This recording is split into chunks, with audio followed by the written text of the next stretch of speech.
One Piece, Hunter x Hunter, My Hero Academia. Ce sont 3 mangas que beaucoup vous conseilleraient si vous leur posiez la question « Quel manga dois-je lire ?» Mais il en existe plein d'autres. C'est pour cela qu'aujourd'hui je vais vous partager 10 mangas incontournables. Salut mes petits ananas, j'espère que vous allez bien. Aujourd'hui on se retrouve pour une vidéo des mangas incontournables. Cet été j'avais fait les animés incontournables, n'hésitez pas à aller la voir. Aujourd'hui je vais tout simplement vous partager 10 mangas incontournables, 10 mangas qui sont relativement quand même connus pour certains, il y en a certains qui sont certainement moins connus, mais je voulais vraiment partager les 10 mangas qu'il faut absolument lire, ceux dont vous ne devez pas passer à côté tout simplement. Bref, on va commencer avec le premier manga que vous connaissez certainement, c'est Berserk.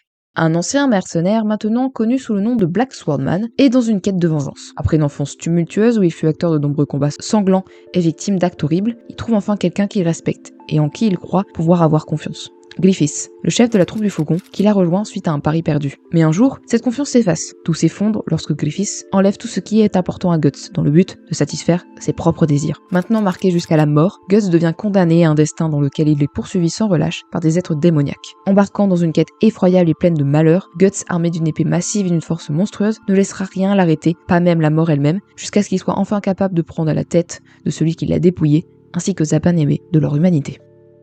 Comment ne pas commencer par mon manga préféré qui est donc Berserk. Il n'y a pas du tout un tome ici et le truc du tome 43 ici, du tome 41. Pardon, ça c'est la plaque métallique du tome 41 ça c'est le tome 42. Berserk, c'est un manga de Kentaro Miura qui est décédé donc malheureusement en 2021. Du coup c'est Kojimori, son meilleur ami, et le studio Gaga qui sont en train de écrire et de dessiner actuellement le manga puisqu'il est toujours en cours. Ça a pour genre action, aventure, fantastique, fantasy, horreur, psychologique, surnaturelle et tragique, et pour thème chevalerie, combat, démons, gore, guerre, magie, militaire, monstre, médiéval et vengeance. Ça fait un peu beaucoup. C'est disponible chez Glénat, il y a 42 tomes au prix de 7,20 €. Il y a le tome 43 qui a été annoncé très récemment. Le collector et le classique sortiront le 1er juillet. Je vous montrerai des images à l'écran. J'espère juste que le prix sera pas aussi cher que les autres, parce que c'est juste une boîte et un shikishi, je crois qu'on appelle ça comme ça, en plus. Donc 23 balles, j'espère que ce sera pas 23 €. Bref, on va passer au prochain manga. Bonne nuit, Punpun. Punpun Onodera est un garçon normal de 11 ans, vivant au Japon. Désespérément idéaliste et romantique, Punpun commence à voir sa vie prendre une tournure qui le surprend. Il devient petit à petit un adulte, et en particulier lorsqu'il rencontre la nouvelle fille de sa classe, Aiko Tanaka. Ce garçon tranquille et réservé apprend à quel point maintenir une relation peut être difficile et que les difficultés à surmonter pour passer de l'enfance, âge insouciant, à l'âge adulte est compliqué. Et quand son père agresse sa mère une nuit, Punpun réalise une autre chose. Ce qu'il admirait n'était pas aussi impressionnant qu'il ne le pensait. À mesure que ses problèmes augmentent, le comportement autrefois timide de Punpun se transforme en réclusion volontaire. Plutôt que de guérir de ses problèmes et de ses émotions conflictuelles, cela ne fait que les intensifier, l'envoyant sur le chemin sombre de la maturité dans cette sinistre saga du passage à l'âge adulte. Bonne nuit Punpun, ou Ayasumi Punpun, c'est l'un de mes mangas préférés, c'est encore un seinen, c'est de Inyo Asano. Je crois que j'en ai déjà parlé ici, certainement dans les mangas psychologiques, bref, c'est un de mes mangas cœur. J'adore trop ce manga parce que j'aime beaucoup la psychologie humaine depuis quelques années, et notamment là on en explore bien, que ça fait sur certaines personnes le passage à l'âge adulte, tout simplement, et certains traumatismes. Ça a pour genre comédie, drame psychologique, slice of life, et pour thème apprentissage. Le manga est disponible chez Kana au prix de 8,10 €, il a 13 tomes et il est fini, et franchement les tomes dans une bibliothèque ça rend tellement bien. Kana ont fait un super taf sur les covers parce qu'elles sont vraiment magnifiques. Juste elles sont hyper fragiles parce que c'est cartonné vraiment. Vagabond. Dans le Japon du XVIe siècle, Shinmen Takezo est un jeune homme sauvage et brutal à la fois par son apparence et ses actions. Sa nature agressive lui a valu beaucoup de reproches ainsi que le rejet par son village, ce qui l'a conduit, ainsi que son meilleur ami Masahashi Oniden, à s'enfuir à la recherche de quelque chose de plus grand que la vie provinciale. Les deux s'engagent alors dans l'armée de Toyotomi, mais lorsque les Toyotomi subissent une défaite écrasante face au clan Tokugawa lors de la bataille de Sekigahara, les amis parviennent à peine à s'en sortir vivants. Après que les deux se soient séparés, Shinmen retourne chez lui pour une mission visant à informer la famille Oniden de la survie de Masahashi. Mais à son retour, il est plutôt vu comme un criminel recherché, accusé du prétendu meurtre de son ami, basé sur ses antécédents de violence. Après avoir été capturé, il est pendu sur un arbre et laissé pour mort. Un moine itinérant, le distingué Takuan Soho, prend pitié de l'enfant du diable, libérant secrètement Shinmen et lui donnant un nouveau nom pour éviter d'être poursuivi par les autorités. Musashi Miyamoto. Le manga Vagabond, je l'ai adoré aussi, j'en ai déjà parlé en plus sur les mangas historiques cette fois-ci. Ça a pour genre action, drame historique et pour thème arts martiaux. C'est vrai que je l'ai pas précisé, c'est un manga de Takehiko Inoue qui est disponible chez Delcourt en France avec 37 tomes au prix de 9,35 €. Comme je vous ai dit, le manga est toujours en cours, mais Takehiko Inoue trouve que c'est hyper dur d'écrire son manga. Pandora Heart. Os Vesalius, 15 ans, est l'héritier d'une des 4 grandes familles de duché. Il mène une vie paisible accompagné de sa sœur Ada et de son serviteur Gilbert. Mais lors de la cérémonie du passage à l'âge adulte, un moment très important dans sa vie, tout bascule. Il est envoyé dans une prison hors de l'espace-temps, qui était un mythe jusqu'à présent, l'Abysse. Il y rencontre Alice, une chaîne connue sous le nom de Birabit, le lapin immaculé de sang. Elle lui propose alors un pacte pour le sortir de là, et en échange, il doit l'aider à retrouver ses souvenirs. Durant son aventure dans l'Abysse, Oz va lutter pour percer tous les mystères de cet endroit mystérieux. Donc là, on change totalement de registre, on avait fait 3 seinen, là on passe à un shonen où c'est un peu moins psychologique et un peu moins dark. Pandora Heart, un autre super manga que j'ai vraiment adoré. Ça a pour genre action, comédie, drame, fantasy, historique, horreur, mystère psychologique, romance surnaturelle, tragique, et pour thème autre monde, combat, crime, magie, monstre, mort et voyage temporel. Pandora Heart, c'est un manga de Mochizuki Jun qui a fait notamment, que j'ai parlé il y a pas longtemps dans une vidéo, c'est... Moriarty, voilà. Et si ce manga vous intéresse, il est disponible chez Kion au prix de 7,95€ avec 24 tomes. Et depuis le début de la fin d'année dernière, ils sont en train de refaire des tomes doubles. C'est vrai que j'ai oublié de le préciser sur mon document, je viens de me repenser. Et il y a des doubles venus dans une édition prestige qui est en train de sortir de Pandora. Voilà, l'ère des cristaux. Dans ce monde, la Terre a été frappée d'une chute de météores réduisant sa surface à une simple île en forme de croissant, totalement infertile. Les 7 continents ont été détruits et se sont réunis dans le ciel pour former 6 lunes. La Terre est désormais peuplée par une nouvelle espèce, les cristaux. Ils sont immortels et se nourrissent de lumière. Mais ces derniers ne vivent pas en paix, car ils sont régulièrement attaqués par les Séléniens, les habitants des 6 lunes, qui veulent récupérer le cristal dont ils sont faits pour en faire des armes et des ornements. Phosphophilite est l'un d'eux. Elle veut combattre les Séléniens, mais à cause de sa maladresse et de sa très faible solidité, ça lui est impossible. Et Phosphophilite n'a pas encore de tâche à signer et ne trouve donc pas sa place dans la communauté. Mais un jour, Maître Marja, le plus vieux des cristaux, lui donne l'ordre d'écrire un encyclopédie qui relate l'histoire des cristaux et leur environnement, ce qui l'amènera à rencontrer un certain cristal nommé Cinnabon. Le manga Oseki no Koni, donc l'ère des cristaux, qui est un autre superbe manga. Je vous en ai déjà parlé ici parce que vous l'aviez déjà vu dans mes vidéos achat manga, parce que j'ai lu ce manga absolument génial. Ça a pour genre action, drame, fantastique, fantasy, science-fiction et pour thème autre monde, guerre et nature. On est reparti sur un seinen, c'est un manga de Ishikawa Naruko et c'est disponible chez Glénat au prix de 7,90€ avec 13 tomes et c'est fini avec notamment le dernier tome qui est d'une... Enfin, tous les tomes de manière générale sont magnifiques parce qu'ils sont des reflets, etc. Mais le dernier tome aussi est absolument incroyable. 20th Century Boys. Alors que le XXe siècle approche de sa fin, les gens du monde entier sont impatients que le monde change, et probablement pas pour le mieux. Kenji Endo est un gérant d'un combini qui essaie juste de s'en sortir, mais quand il apprend que un de ses vieux amis, qui s'appelle Donkey, s'est soudainement suicidé, et qu'une nouvelle secte dirigée par une figure connue sous le nom de Freehand devient plus notoire, Kenji commence à sentir que quelque chose ne va pas. Avec quelques indices clés laissés par son ami décédé, Kenji réalise que cette secte est bien plus qu'il ne l'avait pensé. Non seulement cette organisation mystérieuse le cible directement lui et ses amis d'enfance, le monde entier fait également face à un grave danger que seul lui et ses amis peuvent arrêter. La vie simple de Kenji, qui parvient à peine à joindre les deux bouts, est bouleversée lorsqu'il retrouve ses amis d'enfance. Et ensemble, ils doivent découvrir la vérité sur la façon dont le passé est lié à la secte, car le tournant du siècle pourrait signifier la fin du monde possible.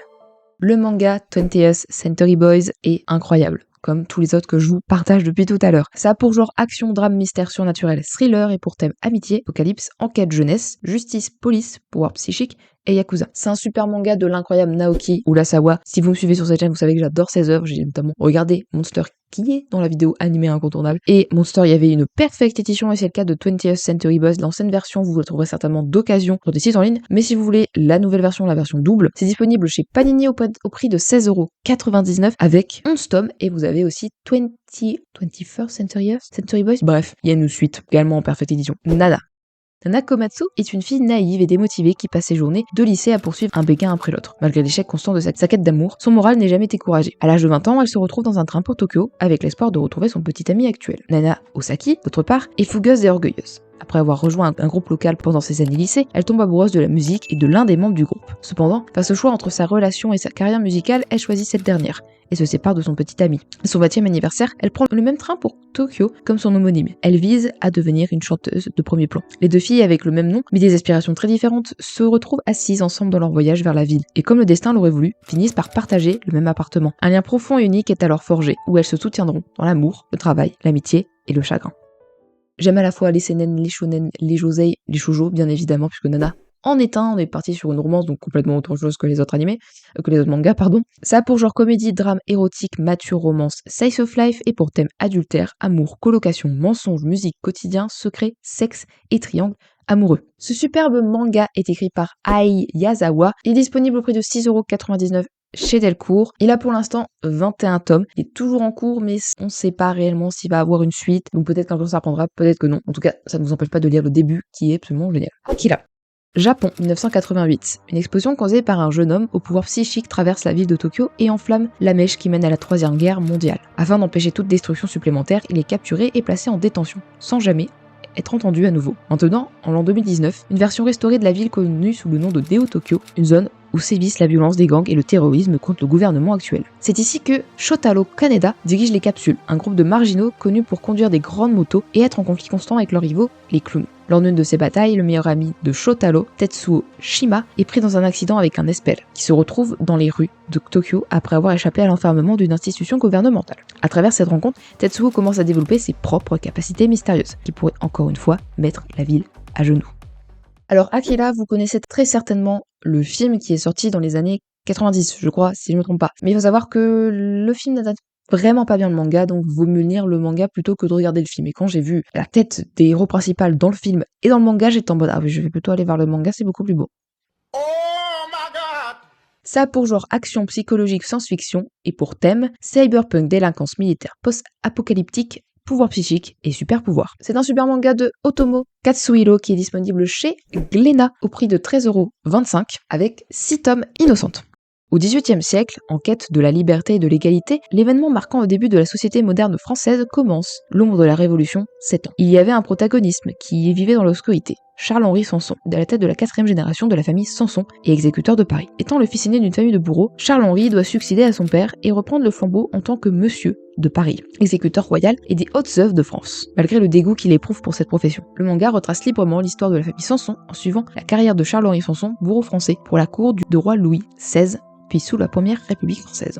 Innocente, c'est vraiment un incroyable manga qui se passe en plus en France avec, comme vous l'aurez compris, une famille de bourreaux. Et il y a également Innocente Rouge qui est la suite, et c'est un super manga de Shinichiro Sakamoto, ce superbe auteur. Ça a pour genre drame historique, mature, psychologique, tragique, et pour thème mort. Et si le manga vous intéresse, il est chez Delcourt au prix de 7,99€ avec 9 tomes, et du coup avec la suite qui est Innocente Rouge, où il y a 2-3 tomes je crois. Claymore.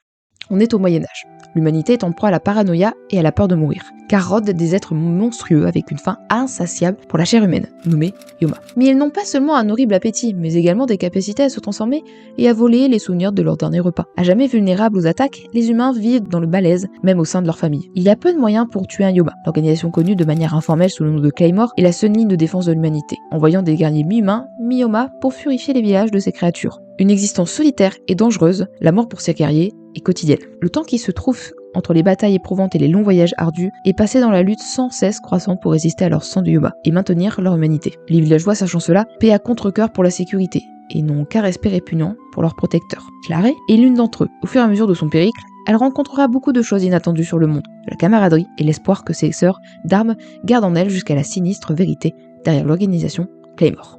Et donc voilà enfin le dernier manga, Claymore. On termine avec un shonen, pas du tout sur la même vibe que Innocente avant. Ça a pour genre aventure fantastique, fantasy, horreur psychologique, surnaturelle et pour thème combat, démons, gore, guerre, monstres, médiéval, secret et vengeance. C'est un superbe manga de Nagi Yorihiro qui est au prix de 7,20€ chez Glénat avec 20 tomes et c'est complètement fini. Donc voilà, c'était la fin de cette vidéo, j'espère qu'elle vous aura plu, j'espère vous avoir fait découvrir des mangas que vous ne connaissiez pas, et si vous connaissez certains mangas, est-ce que vous êtes d'accord avec ma sélection, ou peut-être vous pouvez en rajouter, ou me dire ouais j'aurais pas mis celui-là, j'aurais plutôt mis celui-là, pardon.